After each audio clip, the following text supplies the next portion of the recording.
नमस्कार, मैं हूं यश खुराना। स्वागत है आपका हमारे इस बेहद खास कार्यक्रम मिशन एयरलिफ्ट। जी हां, यूक्रेन में फंसे भारतीय छात्रों और नागरिकों को वापस लाने के लिए भारत सरकार एक मिशन के साथ आगे बढ़ रही है। उनको सुरक्षित बाहर निकालने के लिए प्रयास तेजी के साथ किए जा रहे हैं। भारत सरकार रोमानिया और हंगरी के रास्ते अपने नागरिकों की स्वदेश वापसी के लिए तैयारी लगातार कर रही है और उसी तैयारी का नतीजा आपके सामने इन तस्वीरों में है। ये तस्वीरें यूक्रेन के पड़ोसी मुल्क रोमानिया से देख रहे हैं। भारत सरकार के अधिकारी यूक्रेन से 470 छात्रों को लेकर रोमानिया पहुंचे हैं। तो यहां पर मिशन एयरलिफ्ट का मकसद यही है, ऑब्जेक्टिव यही है कि जो यूक्रेन में भारतीय छात्र फंसे हुए हैं उनको वापस लाया जा सके। तो तस्वीर आप देख सकते हैं। इन तस्वीरों के माध्यम से आप ये समझिए कि यहां पर भारत सरकार लगातार प्रयास कर रही है और ऑब्जेक्टिव यहां पर यही है कि जो बड़ी तादाद में वहां पर लोग फंसे हुए हैं इस संकट काल के बीच में, उनको वापस स्वदेश लाया जा सके, उनकी वापस वतन वापसी भी हो। और इस बात को सुनिश्चित करने का काम भारत सरकार कर रही है। और मिशन एयरलिफ्ट का मकसद यह भी है कि सही सलामत सुरक्षित तरीके से भारतीयों को वापस लाया जा सके। हालांकि एक जो औपचारिक तौर पर डेटा तो नहीं सामने आया, लेकिन इतना जरूर कहा जा रहा है कि जितने भी वहां पर लोग फंसे हुए हैं, जो छात्र वहां पर फंसे हुए हैं, आधे से ज्यादा वो छात्र हैं जो वहां पर एमबीबीएस करने गए हुए थे। यह औपचारिक तौर पर कोई डेटा नहीं है, लेकिन एक अनुमान के तहत यह आंकड़ा सामने आया है। तो भारत सरकार तो लगातार प्रयास कर रही है, लेकिन सबसे बड़ा सवाल जो इससे भी ऊपर का है कि जो यूक्रेन और रशिया के बीच में जो ये संकट काल बना हुआ है, जो तनाव बना हुआ है, जो तल्खियां बनी हुई है, यह खत्म कब होगी? क्योंकि इसका खामियाजा भारतीय छात्रों को, वहां के स्थानीय लोगों को भी भुगतना पड़ रहा है। इसी बीच आपको एक बड़ी जानकारी से भी अपडेट कर दें तो बड़ी खबर बैक टू बैक आपकी टीवी स्क्रीन पर। तो यूक्रेन में फंसे भारतीयों की आज घर वापसी होगी, जैसा कि हम आपको लगातार बता रहे हैं। तो पहली फ्लाइट 2 बजे दिल्ली पहुंच सकती है या पहुंचेगी, यह जानकारी सामने आ रही है। तो भारतीय छात्रों को लेकर पहली फ्लाइट 2 बजे दिल्ली पहुंचेगी। रोमानिया के जरिए स्वदेश लौटेंगे भारतीय, रोमानिया और हंगरी के जरिए वतन लौटेंगे भारतीय। क्योंकि आपने मैप के जरिए भी ये चीज समझी होगी कि यूक्रेन के साथ लगते हुए, यूक्रेन के साथ सटे हुए जो राज्य हैं या जो देश हैं, उनके जरिए भारतीयों को वापस लाने की कोशिश की जा रही है। क्योंकि यूक्रेन की जो राजधानी कीव है, वहां पर जो एयरपोर्ट है उस पर कब्जा कर लिया है रूसी सैनिकों ने, तो इसलिए मामला और ज्यादा बिगड़ गया है। लेकिन फिर भी भारत सरकार इस संकट काल के बीच में, जब यूक्रेन और रशिया के बीच में तनाव लगातार बढ़ रहा है, ऐसे संकट काल में लगातार प्रयास यही कर रही है, ऑब्जेक्टिव यही है कि जैसे ना तैसे करके बच्चों को, छात्रों को, लोगों को जो वहां पर फंसे हुए हैं, भारत के जो लोग हैं, उनको वापस लाया जा सके।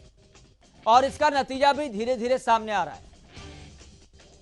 तो रोमानिया के जरिए स्वदेश अब लौटेंगे भारतीय, तकरीबन 470 लोग बताए जा रहे हैं जो 2 बजे दिल्ली एयरपोर्ट पर पहुंच सकते हैं। लेकिन इससे ऊपर की बात जो लगातार हम आपके सामने रख रहे हैं, जो समझाने की हम कोशिश कर रहे हैं, वो यही है कि ये जो तनाव तल्खियां दोनों देशों के भीतर देखने को मिल रही है, वो खत्म कब होगी। लेकिन खत्म कब होगी, कैसे होगी, इसको लेकर भी कोई अंदाजा नहीं लगाया जा सकता। हालांकि आपने देखा होगा यूएनएससी में जब निंदा प्रस्ताव रशिया के खिलाफ लाया गया तो भारत ने कोई वोटिंग नहीं की, चीन ने कोई वोटिंग नहीं की, यूनाइटेड अरब अमीरात ने कोई वोटिंग नहीं की। और इस निंदा प्रस्ताव के समर्थन में 11 देशों ने अपना प्रस्ताव रखा, समर्थन दिया।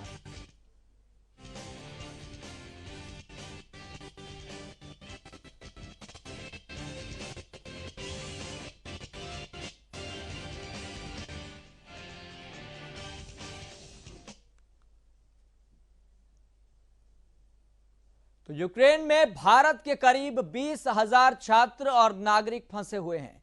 इनमें से 2,000 छात्र हरियाणा के हैं, यूपी के छात्र भी यूक्रेन में फंसे हैं और इसी तरह केरल के भी करीब 2300 छात्र यानी कि 2300 छात्र यूक्रेन में फंसे हुए हैं। हम आपको अलग अलग जगह की ये तस्वीर दिखा रहे हैं, आप तस्वीर देखिए।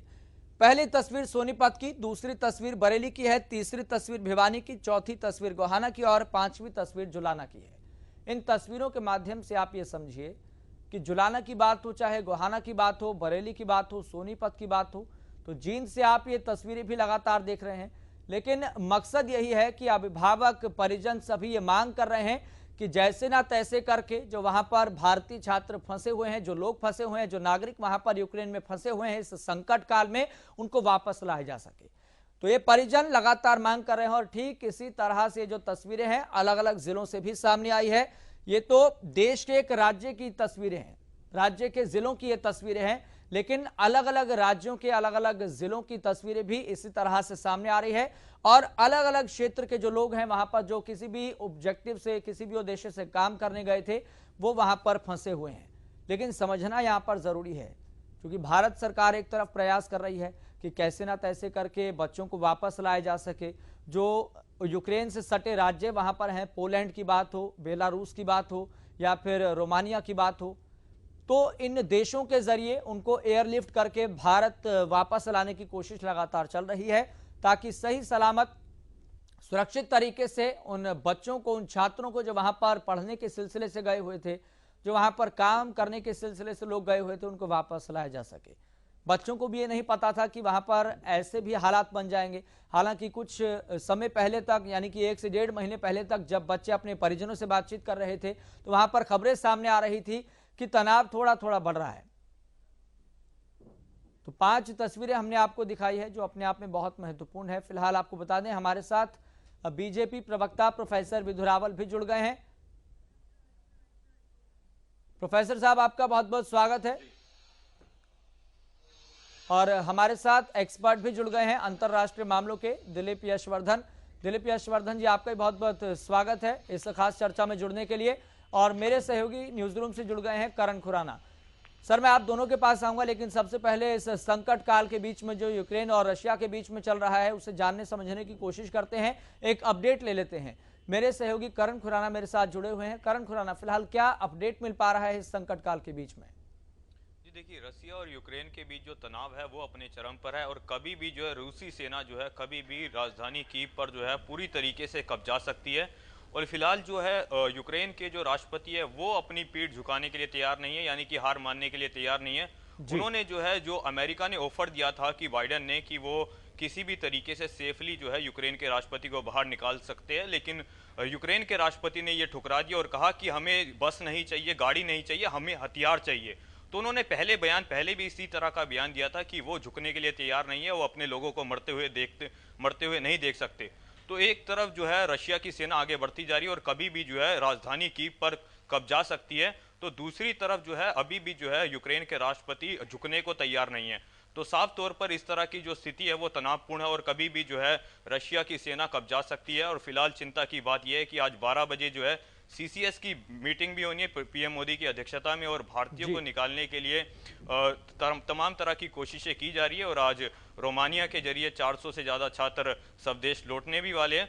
तो तमाम तरह की जो है जो दिक्कतें आ रही है, तमाम तरह की परेशानी आ रही है, और भारत सरकार ने साफ तौर पर कर दिया है कि पहली प्राथमिकता उनकी जो है भारतीयों को निकालने की है, कि किसी भी तरीके से भारतीय छात्र जो फंसे हैं उनको निकाला जाए, क्योंकि 20,000 से ज़्यादा जो है छात्र अभी यूक्रेन में फंसे हैं। और इसकी बड़ी वजह यह भी है कि एमबीबीएस की पढ़ाई यूक्रेन में करने इसलिए जाते हैं बड़ी संख्या में छात्र, क्योंकि जो इंडिया में एमबीबीएस की पढ़ाई होती है वो सालाना 10 से 12 लाख रुपए लगते हैं सालाना की पढ़ाई में, जबकि यूक्रेन में 4 से 5 लाख रुपए लगते हैं सालाना। तो इसकी बड़ी वजह यह भी है कि भारी संख्या में यूक्रेन जो है छात्र, भारतीय छात्र पढ़ने के लिए जाते हैं और इस बीच जो है वो फंस गए हैं। और भारत सरकार लगातार विदेश मंत्रालय की तरफ से भी यूक्रेन के विदेश मंत्रालय से संपर्क करा जा रहा है। खुद पीएम मोदी भी पुतिन से लगातार फोन पर बात कर रहे हैं। तो जो भारत की प्राथमिकता है वो पहले भारतीयों को बाहर निकालने की है, उसके बाद जो है भारत आगे क्या कदम लेगा वो देखना होगा। ठीक है करण, मैं आपके पास लौटूंगा। तो प्रोफेसर साहब, बड़ा सवाल यहाँ पर यही है और भारत सरकार भी लगातार प्रयास कर रही है कि जैसे ना तैसे करके भारतीय छात्रों को, और जैसे ना तैसे करके जो वहाँ पर बड़ी संख्या में लोग फंसे हुए हैं उनको स्वदेश लाया जा सके। फिलहाल हरियाणा सरकार किस तरह से प्रयास कर रही है भारत सरकार से कांटेक्ट करने के लिए, क्योंकि एक आंकड़ा एक अनौपचारिक तौर पर ये सामने आया कि 2000 से ज़्यादा जो लोग हैं, जो छात्र हैं, वो वहाँ पर फंसे हुए हैं। तो फिलहाल कोई डाटा सामने आया है कि कितने छात्र वापस आ गए हैं या फिर कितने वहाँ पर फंसे हुए हैं?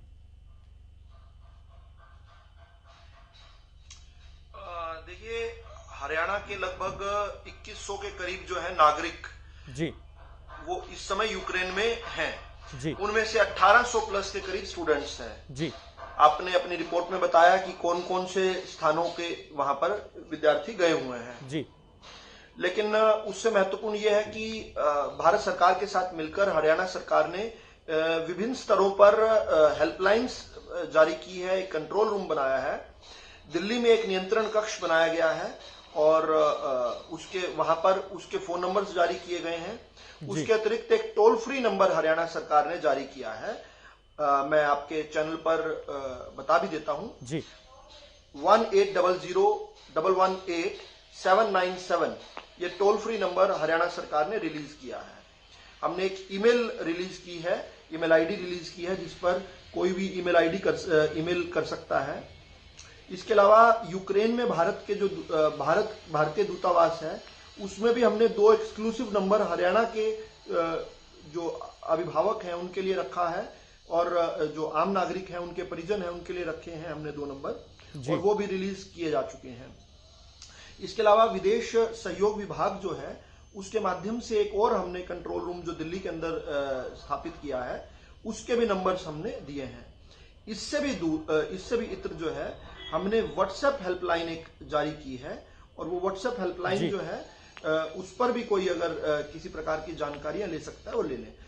इन सब से अलग कूटनीतिक तौर पर विदेश मंत्रालय का संपर्क निरंतर भारत की जो कीव के अंदर एम्बेसी है, यानी यूक्रेन के अंदर जो एम्बेसी है, उससे तो हो ही रहा है। उससे भी अलग खुद हरियाणा के माननीय मुख्यमंत्री जी इसको बहुत ही नजदीकी से मॉनिटर कर रहे हैं। वो भारत के विदेश मंत्रालय के लगातार संपर्क में है, विदेश सहयोग विभाग के साथ के जो अधिकारी हैं उनके संपर्क में है और पल पल की रिपोर्ट ले रहे हैं। ठीक है। अभी जैसे हमने कहा कि कल एक 240 के करीब स्टूडेंट्स का एक ग्रुप आया था यहाँ पर हरियाणा के भी उसमें कुछ स्टूडेंट्स जरूर रहे होंगे जी। और आज 470 के करीब का हम अनुमान लगा रहे हैं। तो यह आंकड़ा आ जाएगा कि इसमें हरियाणा के कितने स्टूडेंट्स हैं, लेकिन हरियाणा की सरकार भारत की सरकार के साथ मिलकर यूक्रेन के अंदर परिस्थितियों को बहुत गहनता के साथ, बहुत बारीकी के साथ देख रही है। ठीक है प्रोफेसर साहब, मैं आपके पास तो लौटूंगा। यशवर्धन जी, मैं आपके पास भी लौटूंगा, चूंकि एक बेहद महत्वपूर्ण जानकारी है जो दिखाना बेहद जरूरी है। तो आप ये देख सकते हैं, या हम आपको टीवी स्क्रीन के जरिए दिखलाने की कोशिश कर रहे हैं कि कितना बड़ा अंतर चीजों में देखने को मिल रहा है।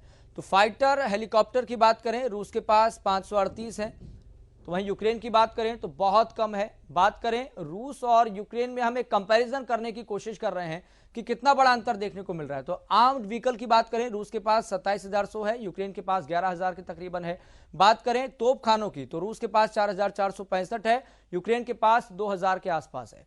बात करें छोटे जंगी जहाजों की, तो रूस के पास 214 है, यूक्रेन के पास उससे कम है बहुत।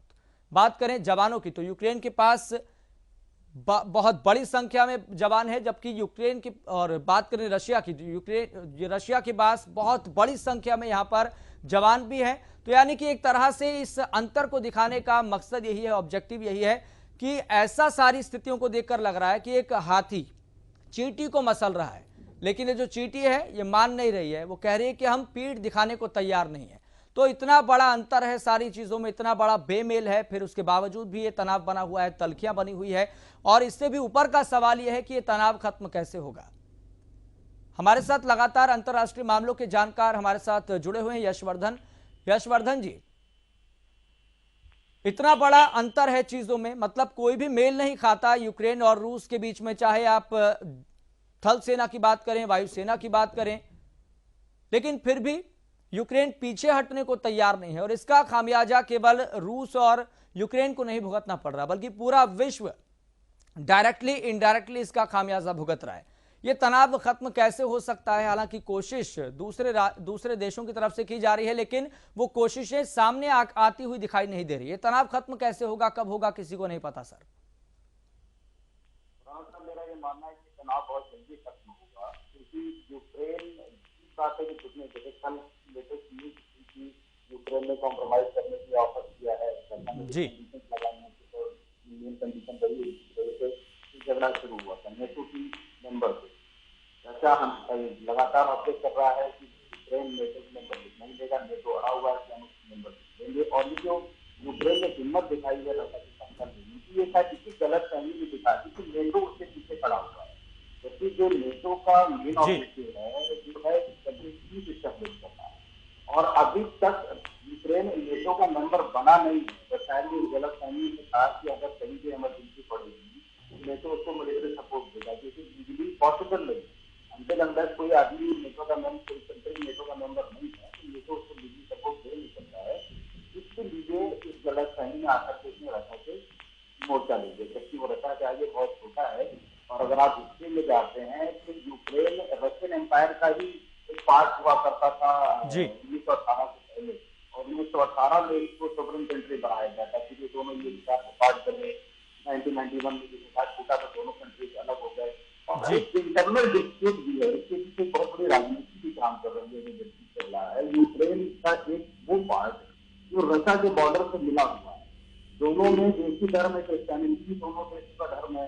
तो बहुत यूक्रेन के लगभग 60% लोग ये चाहते हैं कि वो रशिया का पार्ट मिले, क्योंकि वो लोग जो रशिया के बॉर्डर से कटे थे और उसी को डिमांड करते हुए कल रशिया ने जो कंडीशन भी रखी थी कि नेटो की मेंबरशिप ना लें और वो पार्ट वो रशिया में मर्ज कर दें, तो रशिया यूजी के काम करने के लिए तैयार। भारत लगातार विरोध कर रहा है, क्योंकि भारत की स्थिति यह है कि रशिया से भी इससे संबंध है और यूएस से भी इससे संबंध है, जी ये दोनों को भी खिलाफत नहीं कर सकते। और खिलाफत न करने के कारण ये भी है साहब कि अगर कहीं वॉर की स्थिति उत्पन्न होती है तो ये पूरी दुनिया के लिए बहुत खराब होगा। आप देखिए वॉर सिचुएशन चल रही है, थोड़ा सा वॉर है तो ट्रेड इफेक्ट हो गया।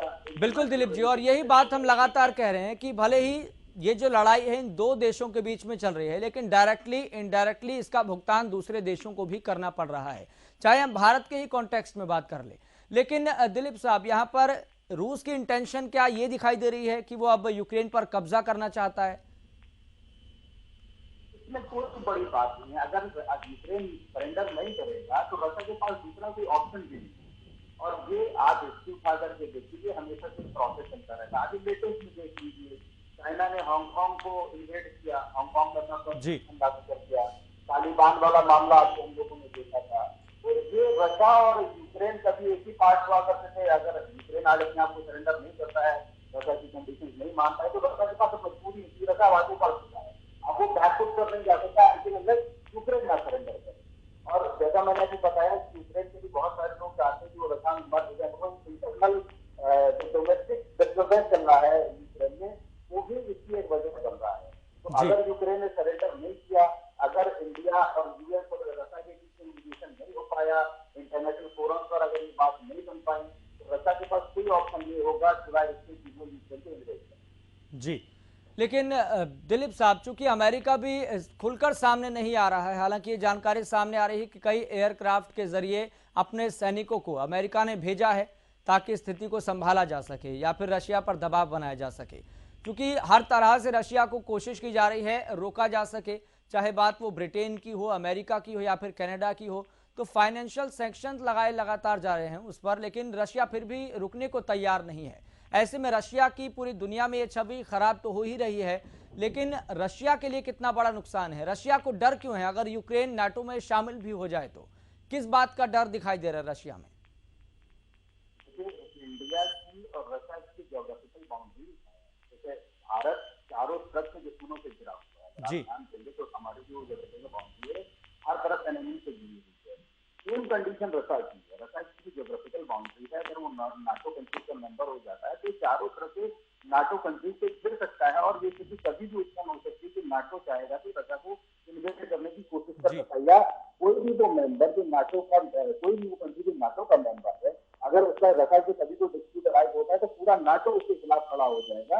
रशिया को यही डर है और उसी डर की वजह से वो ये चाहता है कि यूक्रेन कम से कम उसका मेंबर ना बने, क्योंकि बात से सुने रहेगी।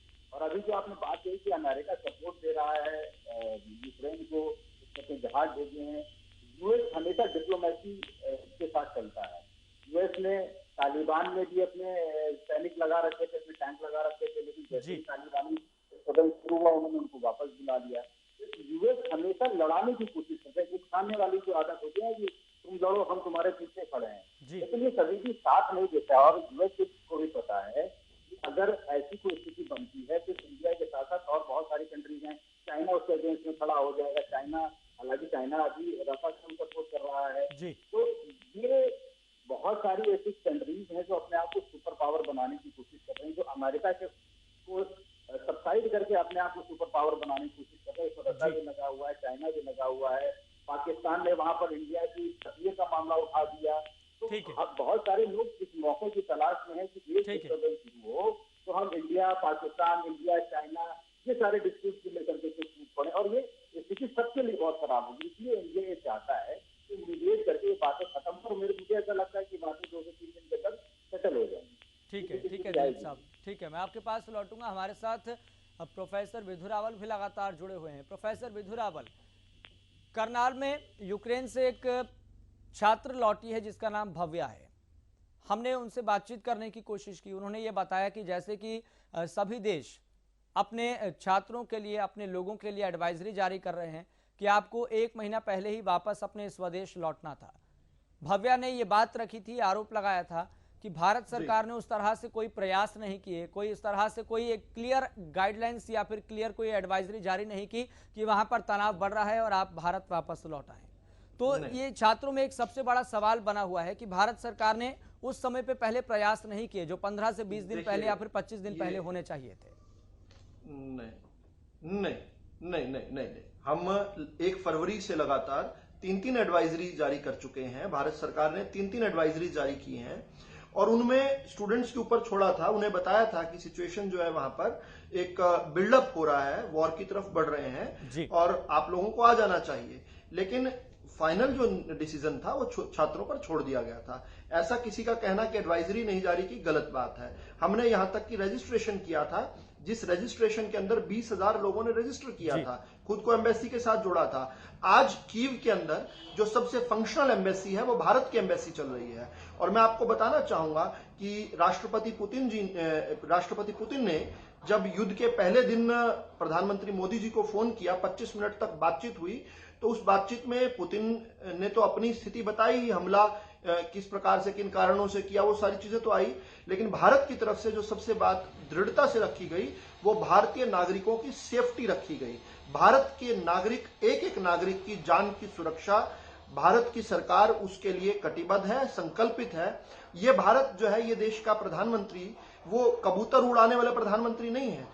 ये देश बदल चुका है। हम जानते हैं किस प्रकार 90 के दशक में गल्फ युद्ध जब शुरू हुआ था, गल्फ वॉर जब था, खाड़ी युद्ध जब हुआ था, किस प्रकार कुवैत के अंदर भारतीय नागरिकों को छोड़ दिया गया था। हम जानते हैं, अभी ज्यादा दिन पुरानी बात नहीं है, जब जॉर्जिया पर हमला किया था रूस ने, किस प्रकार से 2008 के अंदर जो तत्कालीन सरकार थी उन्होंने अपने हाल पर छोड़ दिया था भारत के नागरिकों को। लेकिन ये कबूतर उड़ाने वाला प्रधानमंत्री नहीं है, ये प्रधानमंत्री मोदी है, जिन्होंने एक साफ तौर पर दोनों देशों को कहा है कि भारतीय नागरिकों की जान की सुरक्षा उनकी जिम्मेदारी है। और इसी बाबत जो है लगातार बात हो रही है। यह भी अलग बात है कि पूरी दुनिया के देश जो है आज भारत की तरफ देख रहे हैं। हालांकि भारत खुद को एक कंट्रोल्ड स्टांस लिए हुए है। मैं न्यूट्रल नहीं कह रहा हूं, मैं कंट्रोल कह रहा हूं, क्योंकि भारत अब तीसरी दुनिया का मुल्क नहीं है। लेकिन प्रोफेसर साहब, आप इस बात को एंश्योर जरूर कीजिए, क्योंकि हरियाणा के कई माता पिता हैं जिनके छात्र और जिनके बच्चे वहां पर फंसे हुए हैं, वो सही सलामत सुरक्षित तरीके से भारत आएंगे। आप इस बात को एंश्योर कीजिए, चाहे वो हरियाणा के छात्र नागरिक हों या फिर देश के नागरिक हों। जी बिल्कुल। हरियाणा की सरकार भारत की सरकार के साथ लगातार संपर्क में है, प्रोएक्टिवली संपर्क में है, और साथ साथ अभिभावकों के साथ भी संपर्क में है और परिवारजनों के साथ संपर्क में है। जो लोग यहाँ इस समय कीव में या खरकीव में या लीव में या कहीं पर भी स्ट्रैंडेड हैं, उनके लिए व्यवस्था बनाई जा रही है। भारत की सरकार ने पोलैंड की सरकार से बातचीत की है, हंगरी से बातचीत हुई है, रोमानिया से तो आज आ ही रहा है एक जत्था हमारे यहाँ पर। इसके अलावा बेलारूस से बातचीत चल रही है। और मैं आपके चैनल पर कहना चाह रहा हूं कि अगर मॉस्को और सेंट पीटरबर्ग से लगते हुए इलाके हैं, जो रूस के इलाके हैं, उनसे लगते हुए इलाकों में अगर भारतीय छात्र कहीं हैं तो जमीन के रास्ते उनको, अगर मॉस्को और सेंट पीटर्सबर्ग के रास्ते भी अगर भारत लाना पड़ेगा तो भारत सरकार उसके लिए भी तैयार है। इसके अलावा भारत सरकार, जो इंडियन एयरफोर्स है, वो इस समय स्टैंड बाई पर है कि वो एयरलिफ्ट भी करने के लिए तैयार है। वंदे भारत मिशन के तहत हम एक एक भारत के नागरिक को, एक एक छात्र को सुरक्षित भारत के अंदर उनके परिवारजनों के पास लेकर आएंगे। इसके लिए हरियाणा की सरकार और केंद्र की सरकार मोदी जी के नेतृत्व में पूरी तरीके से ये संकल्पित है, कटिबद्ध है, प्रतिबद्ध है। इसमें किसी को कोई डाउट नहीं होना चाहिए। ठीक है प्रोफेसर साहब, बहुत बहुत शुक्रिया जुड़ने के लिए, बात रखने के लिए। दिलीप यशवर्धन जी, आपका भी बहुत बहुत शुक्रिया। करण, आपका भी बहुत बहुत शुक्रिया रिपोर्ट देने के लिए और अपडेट देने के लिए। तो यहाँ पर मिशन एयरलिफ्ट का मकसद यही है ताकि जो वहां पर भारतीय नागरिक, वहां पर भारतीय छात्र फंसे हुए हैं, उनको सही सलामत सुरक्षित तरीके से वापस लाया जा सके। हालांकि भारत सरकार प्रयास कर रही है, लेकिन प्रयासों का नतीजा क्या होगा ये तो आने वाले समय में ही पता लगेगा। फिलहाल मुझे दीजिए इजाजत, देखते रहिए हरियाणा।